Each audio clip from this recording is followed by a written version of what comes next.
Hello বন্ধুরা, আজকে GK and current অ্যাফেয়ার্সের উপর ডাব্লিউপি কেপি পরীক্ষার্থীর জন্য সবথেকে বেশি গুরুত্বপূর্ণ এবং বারবার পরীক্ষায় আসা এই ধরনের প্রশ্ন উত্তর আমি তোমাদের জন্য এনেছি। তোমরা প্রশ্নগুলো দেখতে থাকো। ভালো না লাগলে অবশ্যই চ্যানেল থেকে বেরিয়ে যাবে, কিন্তু প্রশ্নগুলো যদি ভালো লাগে তোমাদের, আমি আশা করছি তোমাদের ভালো লাগবে। তোমরা দেখতে থাকো শেষ পর্যন্ত, এবং যদি ভালো লাগে চ্যানেলে জুড়ে থাকবে, সাবস্ক্রাইব করবে। ঠিক আছে, তো চলো আমরা আলোচনা করি সবথেকে বেশিবার যেগুলো পরীক্ষায় এসেছে আমাদের ডাব্লিউপির জন্য। ওকে, প্রথম প্রশ্ন, ভারতীয় সংবিধান কোন ধারায় বাজেট পেশ করা হয়? সংবিধানের যে ধারা, কোন ধারায় আমাদের বাজেট পেশ করা হয়? প্রতি বাজেট যে আসে আমাদের, সেগুলো কোন ধারায় পেশ করা হয়? উত্তর হবে 112, 112 নম্বর ধারায়। কোন ভিটামিনের অভাবে রাতকানা রোগ হয়? Vitamin A. ভিটামিন এ, এটা মনে রাখবে। এ এ আঁখ, এ থেকে আঁখ অর্থাৎ চোখ, আঁখ মারে, ঠিক আছে, চোখ। তাহলে চোখ, তার মানে ভিটামিন এ চোখের সাথে সম্পর্ক, মানে রাতকানা। ওকে, বুঝা গেছে। এইভাবে মনে রাখলে খুবই তোমাদের কাজে লাগবে। তুষার ঢাকা অরণ্য কোথায় অবস্থিত? তুষার ঢাকা অরণ্য, বন, জঙ্গল। তুষার, বরফে ঢাকা জঙ্গল কোথায় অবস্থিত? কোথায়? কর্ণাটক, কর্ণাটক। পরের প্রশ্ন, রাজ্যসভার কার্যকাল কত বছর? রাজ্যসভার সদস্যের কার্যকাল কত বছর? 6 বছর। কত বছর? 6 বছর। পরের প্রশ্ন যাওয়ার আগে একটি কথা বলে রাখি, রাজ্যসভা 6 বছর এবং লোকসভা আমাদের দুটো আছে, তাই না? রাজ্যসভা লোকসভা আমাদের দুটো আছে। রাজ্যসভা যদি 6 হয়, লোকসভা কিন্তু 5, এটাও মনে রাখবে। তাহলে একটা প্রশ্নের সাথে আমরা আলাদা প্রশ্ন আরও পেয়ে যাচ্ছি, ঠিক আছে। পরের প্রশ্ন, ইউআরএল এর পুরো নাম কি? ইউআরএল, এটা আমরা গুগলে দেখতে পাচ্ছি, তাই না? Uniform resource locator, uniform resource locator, ঠিক আছে। পরের প্রশ্ন, পৃথিবীর উচ্চতম পর্বত শ্রেণী কোনটি? পর্বত শ্রেণী হিমালয় পর্বতমালা পর্বত শ্রেণী, ঠিক আছে। পরের প্রশ্ন, ভারতের দীর্ঘতম বাঁধ কোনটি? ভারতের দীর্ঘতম বাঁধ হীরাকুদ বাঁধ। এই প্রশ্নটি যে কত ছেলে মেয়ে জানে তার হিসেবে নেই, এটা কিন্তু খুবই গুরুত্বপূর্ণ একটি প্রশ্ন, যে কোনো পরীক্ষায় স্ট্র্যাটেজিকে খুব চলে আসতে পারে। ভারতের দীর্ঘতম খাল কোনটি? ভারতের দীর্ঘতম খাল কোনটি? ভারতের দীর্ঘতম খাল ইন্দিরা গান্ধী ক্যানাল। ইন্দিরা গান্ধী ক্যানাল। ইন্দিরা গান্ধী কে ছিলেন জানেন তো? প্রধানমন্ত্রী, ঠিক আছে।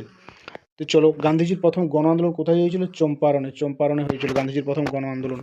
গ্যাস ড্রিল কোথায় সৃষ্টি হয়? গ্যাস ড্রিল, গ্যাস খাবারের সমস্যা কোথায় হতে পারে? আমাদের খাবারের গ্যাস হয় পাকস্থলী আমাদের, ঠিক আছে। পাকস্থলী, আমাদের মানব দেহের যে পাকস্থলী, সেখানে সৃষ্টি হয়।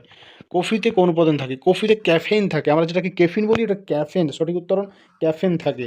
আমাদের কি হয়? আমাদের ঘুম আসে না, আমাদের কি অনেক শরীরটা অনেক কি হয়, এনার্জি পায়। সবুজ গ্রহ বলা হয় কোন গ্রহকে? ইউরেনাসকে। সূর্য থেকে বহু দূরে, 77 কোটি কিলোমিটারের বেশি দূরে থাকে ইউরেনাস, এই জন্য একে বলা হয় সবুজ গ্রহ। ওর রঙটা অনেক সবুজ। সাবানের রাসায়নিক নাম কি? সাবানের রাসায়নিক নাম হলো সোডিয়াম স্টিয়ারেট। সাবানের রাসায়নিক নাম সোডিয়াম স্টিয়ারেট। মনোলিথিং সিং কোন খেলার সঙ্গে যুক্ত? মনোলিথিং সিং হচ্ছে জুডো। মনোলিথিং সিং কোন খেলার সঙ্গে? আমার সাথে সাথে লেখো তোমরা, মনে থাকবে জুডো, ঠিক আছে। কত সালে ভারত অলিম্পিকে প্রথম সোনা পায়? এখন তো তোমরা জানো অনেকে সোনা পাচ্ছে, ব্রোঞ্জ পাচ্ছে। প্রথম ভারত সোনা পায় কত সালে অলিম্পিকে? 1928 সালে, স্বাধীনতার পূর্বেই 1928 সালে, ঠিক আছে। পাঁচমারি অরণ্য, পাঁচমারি অরণ্য কোথায় অবস্থিত? মধ্যপ্রদেশ, মধ্যপ্রদেশ। আচ্ছা, আরেকটা প্রশ্ন তোমাদের করি, খুব মজার, ইন্টারভিউতে জিজ্ঞেস করে, এমন 5টি রাজ্যের নাম বলো, বা এমন 4টি রাজ্যের নাম বলো যাদের শেষে প্রদেশ যুক্ত আছে। প্রদেশ যুক্ত আছে, কি আছে? প্রদেশ যুক্ত আছে, ঠিক আছে। তাহলে কি কি? হিমাচল প্রদেশ, অরুণাচল প্রদেশ, অন্ধ্রপ্রদেশ। এর সাথে সাথে আর বাকিগুলো তোমরা কমেন্টে লিখে দাও, ঠিক আছে। কোন ভিটামিনের অভাবে স্কারভি রোগ হয়? Vitamin C, vitamin C. Subhash মুখোপাধ্যায়ের ছদ্মনাম চোল গোবিন্দ। সুভাষ মুখোপাধ্যায়ের ছদ্মনাম চোল গোবিন্দ। মৌমাছি কার ছদ্মনাম? বিমল ঘোষ। মৌমাছি কার ছদ্মনাম? বিমল ঘোষ। আর বনফুল কার ছদ্মনাম? বলাইচাঁদ মুখোপাধ্যায়, ঠিক আছে, বলাইচাঁদ মুখোপাধ্যায়। এগুলো তোমাদের জানা দরকার। গ্রানা ও স্ট্রামা কোথায় থাকে? ক্লোরোপ্লাস্টে থাকে। কে শকাব্দ প্রবর্তন করেন? কনিষ্ক। আর গুপ্তাব্দ প্রবর্তন করেন কে? কমেন্টে লিখো, ঠিক আছে। কনিষ্ক শকাব্দ, আর গুপ্তাব্দ বলে আরেকটা সাল চালু হয়েছিল, তোমরা কমেন্টে লেখো। পৃথিবীর উচ্চতম পর্বতশৃঙ্গ মাউন্ট এভারেস্ট। পিভিসি এর পুরো নাম পলিভিনাইল ক্লোরাইড। পিভিসি যে একটা পেপার পাওয়া যায়, দেখো, পিভিসি, পলিভিনাইল ক্লোরাইড। সংবিধানের কোন ধারায় রাষ্ট্রপতি জরুরি অবস্থা ঘোষণা করতেই পারেন যে কোনো সময়? 356 নম্বর ধারাতে। স্ম্যাশ কোথায় কোন খেলার সঙ্গে যুক্ত? ব্যাডমিন্টন। কোন বেল্ট কাপ কোন খেলার সঙ্গে যুক্ত? হকি। আর রেশমি প্রথা কে প্রবর্তন করেন? আলাউদ্দিন খিলজি রেশমি প্রথা প্রবর্তন করেন। ভারতের বৃহত্তম বন্দর হচ্ছে ইন্দিরা গান্ধী আন্তর্জাতিক বিমানবন্দর। প্রশ্ন আসতে পারে, ভারতের বৃহত্তম বন্দর কোনটি? ইন্দিরা গান্ধী আন্তর্জাতিক বিমানবন্দর, ঠিক আছে। খুব দ্রুত বলা হয়ে যাচ্ছে, তোমরা কিন্তু খাতায় নোট করে নেবে, ওকে। এগুলো কিন্তু প্রিভিয়াস ইয়ার্সে আসা প্রশ্ন। ভারতের বৃহত্তম মরুভূমির নাম থর মরুভূমি। ভারতের সবচেয়ে বড় মরুভূমি এবং বলা যায় একমাত্র মরুভূমি থর মরুভূমি। ভারতের বৃহত্তম মসজিদ জামা মসজিদ, দিল্লিতে। ভারতের সংবিধানের কোন ধারাতে গ্রাম পঞ্চায়েত উল্লেখ আছে? 40 নম্বর ধারা। এখানে কিন্তু আরও প্রশ্ন বেরোবে। কি বেরোবে? ভারতীয় সংবিধানের কোন ধারাতে গ্রাম পঞ্চায়েত আছে? 40 নম্বর। গ্রাম পঞ্চায়েত প্রথমত কোন রাজ্যে চালু হয়েছিল? রাজস্থান, রাজস্থান। গ্রাম পঞ্চায়েতের কোটি স্তর রয়েছে? 3টি স্তর রয়েছে। কোটি স্তর? 3টি স্তর। গ্রাম পঞ্চায়েত, পঞ্চায়েত সমিতি, জেলা পরিষদ, ওকে, ঠিক আছে। ভারতের জাতীয় কংগ্রেসের প্রথম অধিবেশন কোথায় হয়? বোম্বে। অ্যাসিড আবিষ্কার হয় কত সালে? 1881 সালে। সলবায় সন্ধি হয় 1782 সালে। কত সালে? 1782। কুনিক উপাধি কে গ্রহণ করেন? Ajatashatru. HIV, human immunodeficiency virus, HIV. ঠিক আছে, এটা মনে রাখবে, অপশান দেখলে মনে পড়বে। বঙ্গবন্ধু স্টেডিয়াম কোথায়? বাংলাদেশের ঢাকায়। যেহেতু বঙ্গবন্ধু মুজিবুর রহমান বাংলাদেশের স্বাধীনতার সঙ্গে যুক্ত, তাই ওটা ঢাকাই হবে তাদের রাজধানীতে। নিখিল ঘোষ কোন বাদ্যযন্ত্রের সঙ্গে যুক্ত? তবলা। ভারত ছাড়ো আন্দোলন কোন খেলায় ব্যবহৃত হয়? হকি। ভোটদানের বয়স 21 থেকে 18 বছরে নামানো হয় কোন সংশোধনীতে? 61তম সংশোধনীতে। অর্থাৎ আগে ছিল 21 বছর, 61তম সংশোধন লাগু হওয়ার পর সেটা হয়েছে 18 বছর বয়স থেকে ভোটদানের আমাদের অধিকার।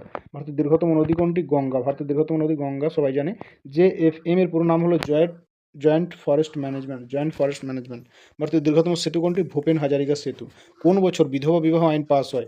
এখানে প্রশ্ন আসবে কোন নদীর উপর সেতু, এটা তোমরা কিন্তু কোন নদীর উপর সেতু লিখে দেখাবে।